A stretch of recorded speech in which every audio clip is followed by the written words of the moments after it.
Thinking about moving to Charleston, South Carolina, and you want to know the dark side of living here? Well, we're going to talk about the worst parts of living in Charleston so that if you can deal with these 8 things, then welcome. Charleston just might be for you. Watch until the end so you don't miss out. So this first thing may or may not be a con for you. It's no secret that South Carolina is politically conservative. So to illustrate that, here's a map of how South Carolina voted in the last presidential election. As you can see, South Carolina is a red state, and it's voted Republican for pretty much as long as I can remember. Now that's because 2/3 of the state is rural, so they're typically going to vote Republican. However, if this is a concern for you, just know that Charleston's Tri-County area is pretty evenly split across the middle. According to GreenvilleRealEstateNews.com, these are the results for the 2022 midterm elections. And as you can see here, a lot of Charleston is blue, all the way up to Columbia. So Charleston is pretty balanced politically. Now before we get into the next con, if you're thinking about buying a home in Charleston, I'd love to help you. Just shoot me a text, give me a call, or send me an email. My information is in the description below. That's my personal phone number, so just reach out when you need me.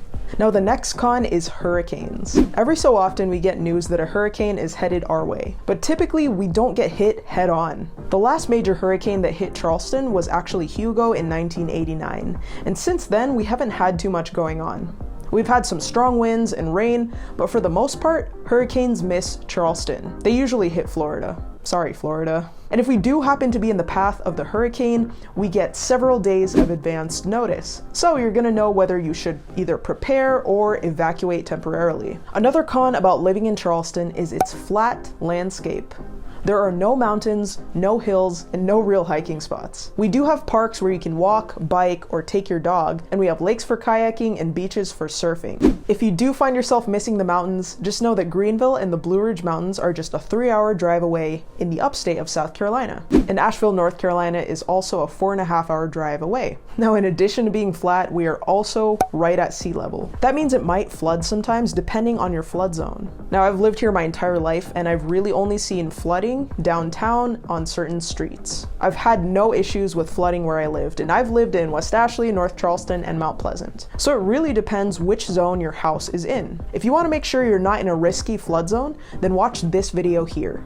Now, the next con about living in Charleston, South Carolina is the allergies to pollen and mold. Usually I'm not affected by pollen, but this spring it seems that we had much more pollen than usual. So in the spring months, make sure to keep your Claritin and your Zyrtec handy. And another thing that might irritate your allergies is the presence of mold. Yes, mold. Charleston is very humid, and with that humidity comes the chance for mold to grow. Here's the pollen and mold count from today's local weather report. Today we happen to have a low pollen and mold count, so it really just depends. But if you are moving into an older home, make sure to get it inspected by a certified mold inspector. And if you're finding this video helpful so far, please give it a like so that other lovely people like yourself can find this video. The next thing you need to be aware of when you're moving to Charleston, South Carolina is that there's not much public transportation here. We don't have any trains, and we have a few bus routes. Some areas in Charleston are more walkable than others. Downtown Charleston, for example, is very walkable, and people will either walk, bike, or skateboard to get around. And if you're looking for walkability in the suburbs, in Somerville, there's Cane Bay Plantation, Nexton, Carnes Crossroads, which you can check out the video for that here. And also Hewing Farms is pretty walkable in Somerville, and you can check out that video here as well.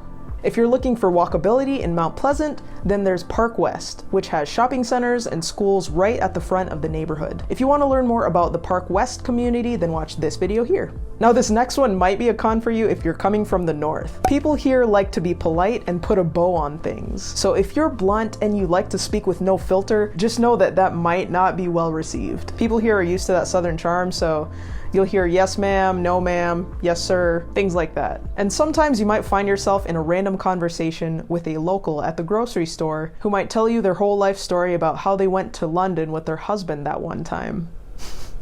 Now the next con is that our home prices are steadily rising. According to the Motley Fool, our home prices have risen 32% since 2020. So that is definitely a con if you plan on being a homeowner in Charleston. Prices are on the rise. But if you already own a home here, then that's great. That means the appreciation is working for you. So my suggestion to you is if you plan on buying a home, buy sooner rather than later. Charleston right now is still relatively affordable compared to the national median home price. The national median was $436,800 as of the first quarter of 2023. The median home price in Charleston, in the Tri-County area, is $410,000. So as of right now, we are more affordable, especially compared to other major cities. The thing is, a lot of people are realizing that Charleston is a great place to live, and that's driving the prices up. So give me a call, text, or email if you have any real estate goals now or in the near future. My information is in the description below, so text me anytime, and I'd love to talk with you. And if you want to know what the top 5 most affordable places to live in Charleston are, then you're going to want to watch this video here. But if you want to see new construction homes under $400,000, then you'll want to check out this video right here.